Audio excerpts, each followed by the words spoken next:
Deux petites filles jouaient dans un jardin floral. La première courut vers sa maman et dit en pleurant « Maman, le jardin est un endroit horrible. Chaque tige de rose est couverte de cruelles épines. » La seconde courut elle aussi vers sa maman et dit enthousiaste « Maman, le jardin est un endroit merveilleux. Chaque tige d'épines a une rose au bout. » Chacun de nous sommes appelés à faire un choix. Ou nous endurons la souffrance provoquée par les épines cruelles de la vie, ou nous apprenons à apprécier la beauté des roses.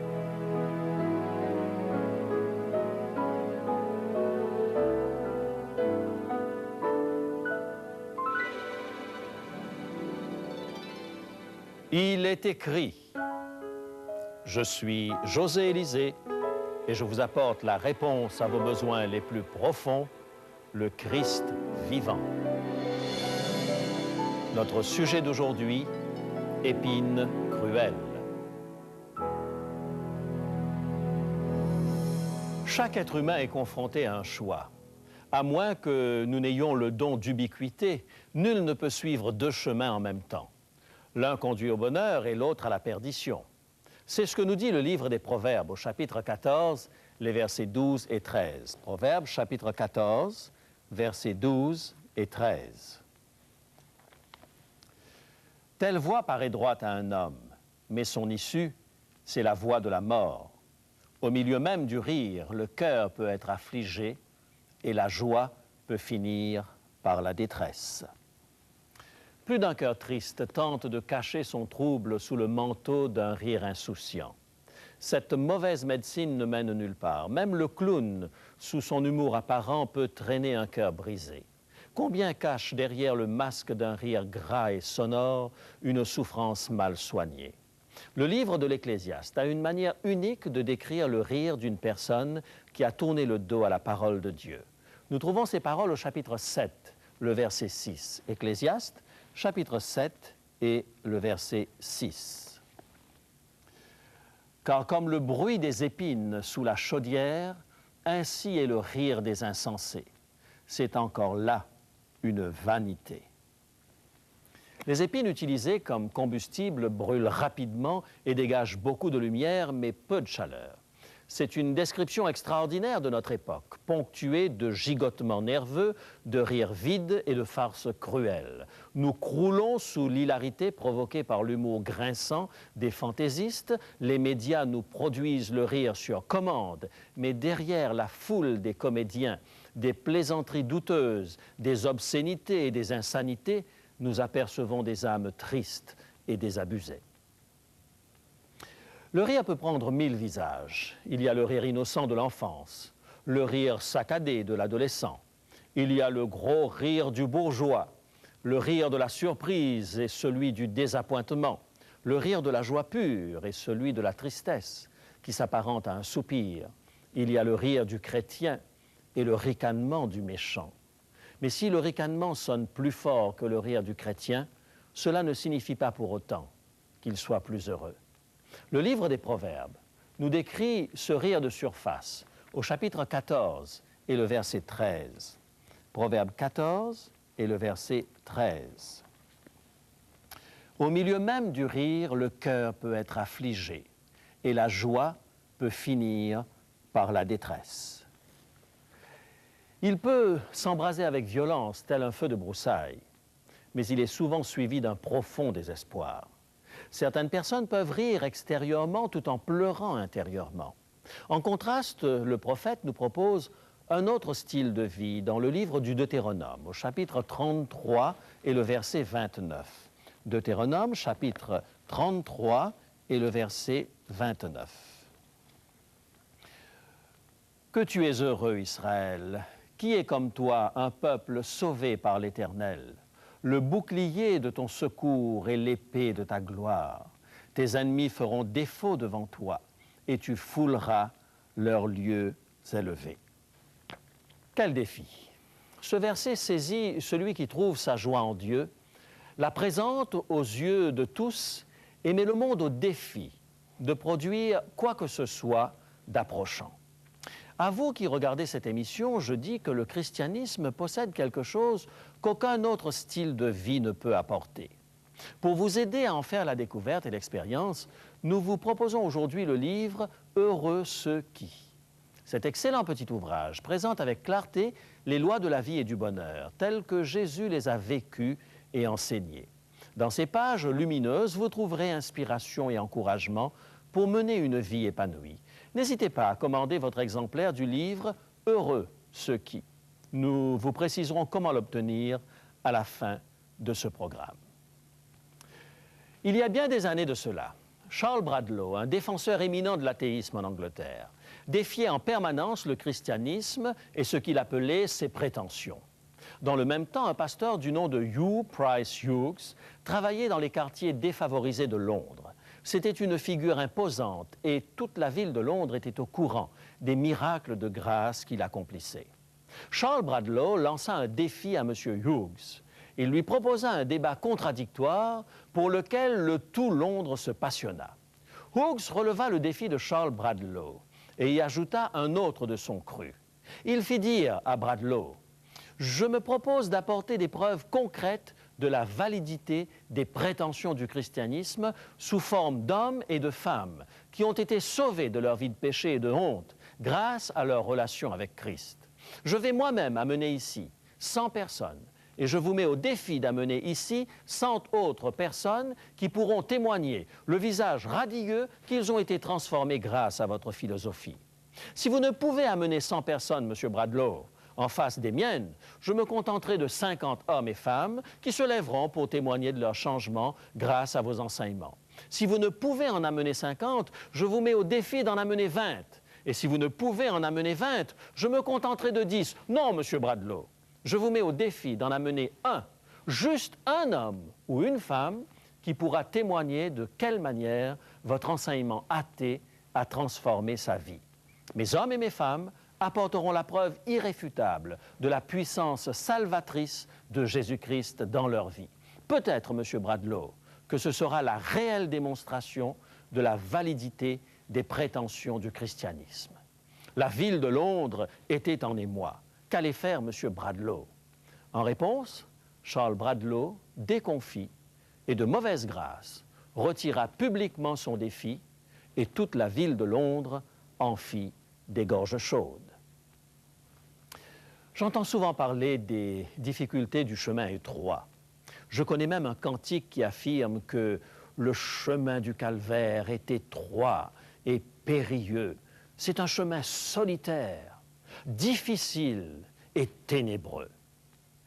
Et pourtant, mon expérience ne me permet pas de constater que les vrais chrétiens soient plus tristes que ceux qui tournent le dos à l'Évangile.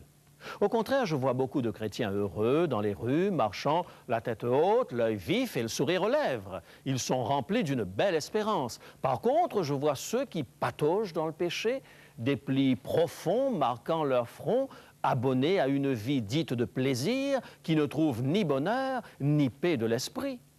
Dans le livre des Proverbes, au chapitre 13, le verset 6, Dieu dit ces paroles. Proverbes, chapitre 13 et le verset 6.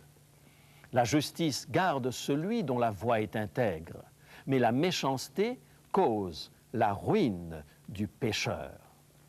Dieu connaît l'histoire heureuse des mondes qui n'ont pas péché et l'histoire malheureuse de notre planète déchue. Des créatures célestes vivent là où il n'y a ni douleur, ni mort. Notre monde pécheur a dû inventer les hôpitaux, les hurlements de sirènes, les yeux qui pleurent, les cœurs qui souffrent et les cimetières. Dieu est environné de myriades d'anges fidèles et heureux. Il connaît la joie des vrais chrétiens et le vide douloureux des pécheurs. C'est la raison pour laquelle il peut dire que la méchanceté cause la ruine du pécheur. Bien des expériences bibliques montrent combien le chemin du ciel est aisé comparé à celui de la perdition. Dans le livre des Juges, la désobéissance de Samson provoqua sa capture par les armées ennemies. Cette triste histoire nous est rapportée dans le livre des Juges, au chapitre 16, le verset 21. Juges, chapitre 16 et le verset 21. Les Philistins le saisirent et lui crevèrent les yeux. Ils le firent descendre à Gaza et le lièrent avec des chaînes d'airain. Ils tournaient la meule dans la prison. Regardez cet ancien juge en Israël. À cause de sa faiblesse morale, ce playboy a tout perdu. Il a eu les yeux crevés, puis il a été enchaîné avant d'être condamné à faire tourner la meule. Le péché est une puissance qui nous aveugle, nous enchaîne et nous fait tourner en rond lorsque nous nous laissons contrôler par lui. Voilà pourquoi je préfère être chrétien, même s'il n'y avait pas de conséquences futures à ma méchanceté ou de récompenses futures à ma droiture. Je continuerai d'être un chrétien pour la joie qui est la mienne de marcher simplement avec Christ. Samson fut attaché à une meule, tournant et tournant toujours en rond, en route vers nulle part. Certaines vies sont bâties sur le même modèle, un véritable cercle vicieux, sans objectif ni finalité. À ses enfants, Dieu dit, par la plume de l'apôtre Paul, dans l'Épître aux Romains au chapitre 8 et le verset 28. Romains chapitre 8 et le verset 28. Nous savons du reste que toute chose concourt au bien de ceux qui aiment Dieu, de ceux qui sont appelés selon son dessein. Quelle merveilleuse promesse faite à ceux qui aiment Dieu. Même lorsque les choses vont mal, toute chose concourt au bien de ceux qui aiment Dieu. Je n'oublierai jamais ma première montre. Je n'étais qu'un enfant et mon père m'avait acheté une montre au marché. Je n'ai pu résister à la tentation de l'ouvrir. J'étais émerveillé par cette multitude de rouages montés sur des rubis d'un rouge vif. Certains avançaient, d'autres tournaient à contresens, mais ils travaillaient tous ensemble pour donner leur juste. Il est vrai que le chrétien connaît des jours où tout semble aller à reculons. Ces rouages qui marchent à reculons sont nécessaires pour que les autres rouages avancent. Le chrétien se réjouit du fait que rien n'arrive par hasard. Toute chose concourt au bien de ceux qui aiment Dieu. Le prophète Agé, en regardant la vie de ceux qui abandonnent Dieu, dit au chapitre 1er de son livre, les versets 6 à 9, les paroles suivantes. Agé, chapitre 1er, versets 6 à 9. Vous semez beaucoup et vous recueillez peu. Vous mangez et vous n'êtes pas rassasiés. Vous buvez et vous n'êtes pas désaltérés. Vous êtes vêtus et vous n'avez pas chaud. Le salaire de celui qui est à gage tombe dans un sac percé. Ainsi parle l'Éternel des armées. Considérez attentivement vos voies. Montez sur la montagne, apportez du bois et bâtissez la maison. J'en aurai de la joie et je serai glorifié, dit l'Éternel. Vous comptiez sur beaucoup et voici, vous avez peu. Vous l'avez rentré chez vous, mais j'ai soufflé dessus. Pourquoi, dit l'Éternel des armées? À cause de ma maison qui est détruite, tandis que vous vous empressez chacun pour sa maison. Toutes les activités semblent tomber dans un panier percé. Ils retournent leurs poches et disent « Où est passé mon argent ?» Et même lorsqu'ils réussissent à accumuler des biens, ils se sentent toujours aussi démunis et solitaires. L'ennui ronge leurs jours et hante leurs nuits. Pour bien des gens, la vie n'est qu'une fade succession d'événements insipides et sans saveur. Le cœur est froid, jamais un chant sur les lèvres, ni un frisson dans l'âme, et encore moins un cri de louange à Dieu. Le christianisme possède une épée qui terrasse le géant de l'ennui. Pouvez-vous imaginer les disciples du Christ s'ennuyant? Ils ont souvent eu honte d'eux-mêmes, confus et troublés, bien souvent remués, fréquemment remis en question, quelquefois effrayés. Jamais ils ne se sont ennuyés. Quelle expérience que de partager le quotidien de Jésus. Par contre, le péché est un compagnon de chambre vraiment désagréable. Avez-vous déjà partagé votre lit avec lui? Avez-vous senti se glisser sous votre couverture cette forme hideuse, froide et gluante, d'une conscience coupable? Cela m'est arrivé, et la nuit m'a semblé sans fin. Par contre, partager sa couche avec l'oreiller d'une conscience apaisée par une relation limpide avec Dieu procure des satisfactions durables. Dieu désire que nous soyons heureux. Voici ce qu'il propose à son peuple lorsqu'il leur commande de détruire toutes les idoles païennes. En opposition avec les dieux païens qui réclament des incisions, des flagellations, voire des sacrifices humains, Dieu propose à son peuple de se réjouir en lui. Dans Deutéronome, au chapitre 12 et au verset 7, nous lisons cela. Deutéronome, chapitre 12 et le verset 7. C'est là que vous mangerez devant l'Éternel votre Dieu, et que vous et vos familles vous ferez servir à votre joie tous les biens par lesquels l'Éternel, votre Dieu, vous aura béni. Il est possible que certaines personnes soient en train de dire maintenant, c'est difficile à croire. Selon elles, la vie chrétienne est forcément restrictive, pleine d'interdits et ennuyeuse. Malheureusement, cette observation est souvent vraie. Bien des gens se disent chrétiens, mais par leur dureté, leur tristesse et leur absence d'enthousiasme, ils trahissent leur maître et font une mauvaise réputation au christianisme. Francis Thompson, dans sa jeunesse, eut à se débattre avec une religion formaliste. Et il en conclut que le christianisme était une véritable prison, et Jésus, un rabat-joie. Il écrivit dans son admirable poème « The Hound of Heaven », la quête du ciel, les paroles qui suivent. « Je l'ai fui nuit et jour. Je l'ai fui au fil des années. Je l'ai fui dans les arcanes de mon âme. Je me suis noyé dans mes larmes. Je me suis enivré de mes rires et je me suis caché loin de lui. » Pourquoi fuyait-il Christ? Sa réponse se trouve dans les lignes suivantes. Dans le même temps, mon âme vivait l'angoisse de le trouver et de ne rien trouver. Aujourd'hui, des milliers gardent leur distance par rapport au Christ pour les mêmes raisons. En regardant vivre les chrétiens, ils concluent qu'accepter Christ signifie adieu, joie, bonheur, rires et plaisirs. Je vous en prie, ne vous laissez pas impressionner par ces caricatures de christianisme. Ne jugez pas Jésus, le roi de la joie, à travers leur tamis. Essayez le vrai Christ et non la parodie de la réalité. Faites-vous un ami de Jésus. Mettez-vous là où Pierre, Jean et André se sont mis. Regardez Jésus droit dans les yeux. Écoutez la musique de sa voix. Répondez à ses défis. Suivez-le et vous trouverez la vie la plus heureuse qui soit sur terre. Si nous étions journalistes à l'Eden Mail et que nous ayons eu la possibilité d'interviewer Adam et Ève le jour où ils ont cédé au péché, nous aurions pu, à la manière des paparazzi, les poursuivre avec nos micros, tandis que, tout nus, à quatre pattes dans les fourrés, ils cherchaient désespérément à se cacher loin de la face de Dieu. Croyez-vous qu'à ce moment, ils étaient fiers d'eux et qu'ils étaient heureux?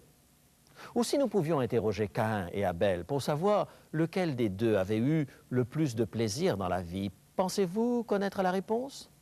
Posez la même question à Jacob et à Ésaü, à Judas et à Pierre, aux deux larrons sur la croix, et vous obtiendrez la même réponse. Pécheurs tristes et chrétiens heureux.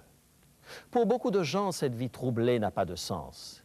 Il leur semble que ce monde ne sait pas où il va. À la fin de son existence, Voltaire a prononcé son verdict final sur la vie. Il tient en 3 mots, une mauvaise plaisanterie.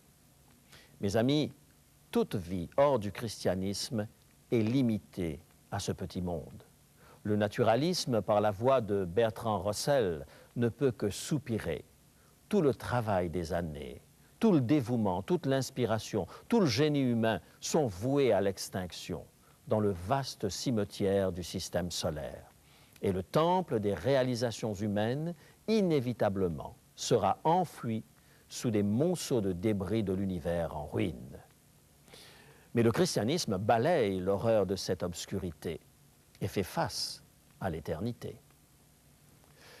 Dans une humble chaumière, un père et une mère étaient debout au chevet de leur fils unique. Malade depuis des mois, les docteurs avaient condamné l'enfant. Les parents savaient tous deux que leur fils était arrivé au bout du chemin. Le père n'était pas chrétien. En regardant ce fils dont la vie s'éteignait doucement, il se rappela combien il avait été fier le jour de sa naissance. Chaque soir, après le travail, il attendait avec impatience de rentrer à la maison pour voir son fils, ouvrir la porte, courir et se jeter dans ses bras. Des scènes de jeu et de promenade revenaient à sa mémoire. Maintenant, tout cela était terminé. Adieu, mon fils, adieu, disait-il en sanglotant. Je ne te reverrai plus jamais. Adieu pour toujours. La jeune maman avait été à côté de ce lit jour et nuit pendant des semaines. Il lui avait été difficile de s'éloigner de son enfant, même pour prendre un repas. Elle avait le souci permanent de son bien-être. Maintenant que la bataille était perdue, elle était épuisée, le cœur brisé. « Au revoir, mon garçon, disait-elle en sanglotant. À bientôt, à la résurrection. Je te reverrai ce jour-là. » La vie du croyant est fondée sur le rocher des âges.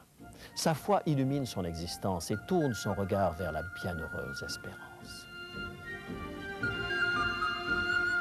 Nous voguons vers un beau rivage que Jésus nous prépara. Nous ne craignons aucun naufrage, sa grâce nous conduira. Viens avec nous, la voile est prête, frère, viens que rien ne t'arrête. Plus d'ouragan, de tempête, au séjour du Dieu d'amour. Plus d'ouragan, de tempête, au séjour du Dieu d'amour.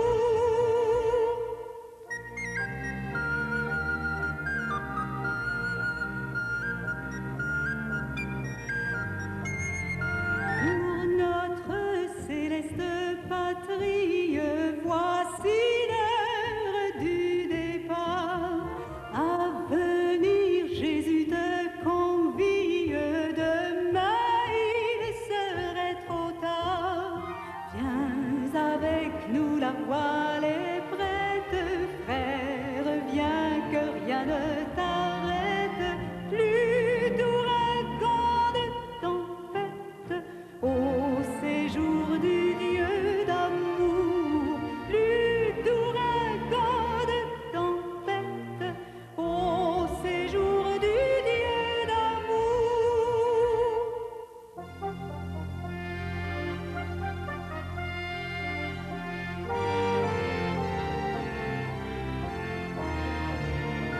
Devant nous de la cité sainte, bientôt va s'ouvrir le port. De nos cœurs bannissant la crainte, chantons dans un saint transport. Viens avec nous, la voile est prête, frère, viens que rien ne t'arrête. Plus d'ouragan, de tempête, au séjour du Dieu d'amour. Plus d'ouragan, de tempête, au séjour du Dieu d'amour.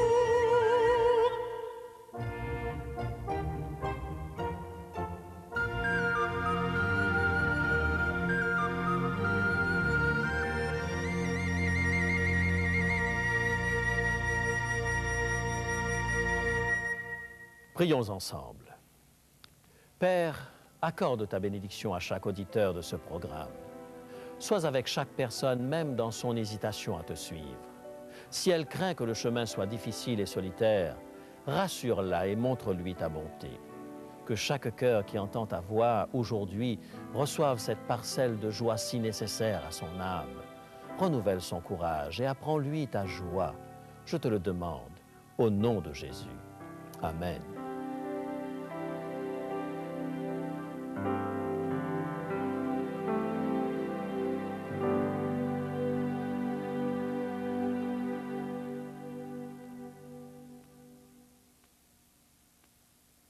Permettez-moi de vous rappeler très rapidement l'offre du jour, l'excellent commentaire du sermon sur la montagne intitulé « Heureux ceux qui », au prix de 15 $. Comme d'habitude, vous allez avoir toutes les informations nécessaires à la fin du programme. Mais je brûle d'impatience de découvrir avec Rémi son dernier né, en fait. Il s'agit du nouveau cours de Bible qui sort tout juste de presse. Oui, José, il s'agit de notre nouveau cours intitulé « Découverte ». C'est donc la traduction-adaptation d'un cours anglais intitulé « Discover ».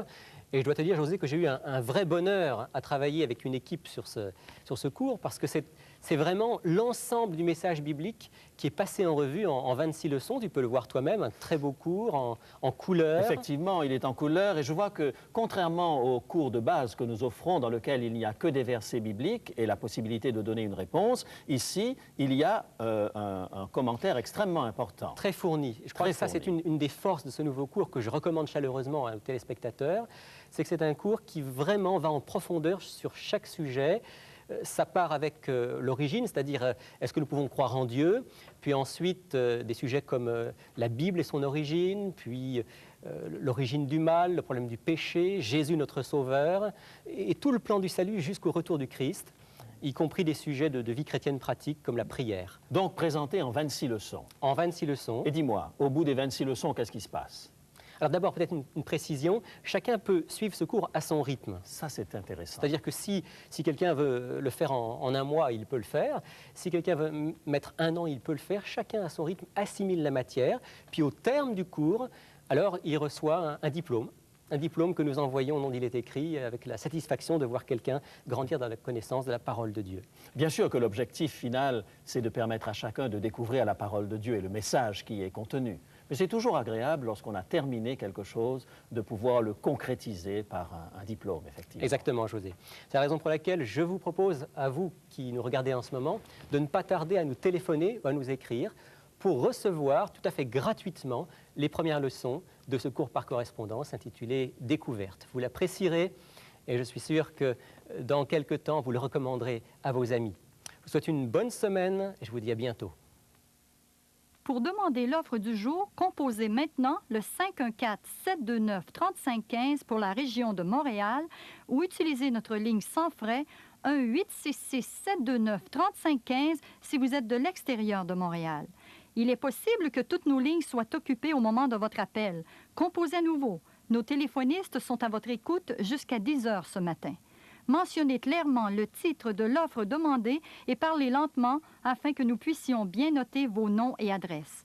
Je vous rappelle que vous pouvez vous procurer pour une somme modique les cassettes audio et vidéo de nos émissions ainsi que le texte du jour. Si vous préférez, vous pouvez nous écrire à l'adresse qui apparaît sur votre écran.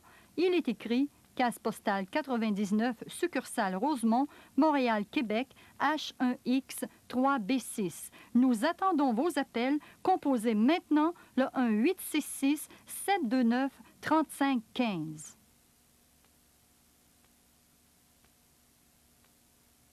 Mes amis, il est temps de nous quitter maintenant. Je vous donne rendez-vous à la semaine prochaine. D'ici là, souvenez-vous, il est écrit « L'homme ne vivra pas de pain seulement, mais de toute parole qui sort de la bouche de Dieu. »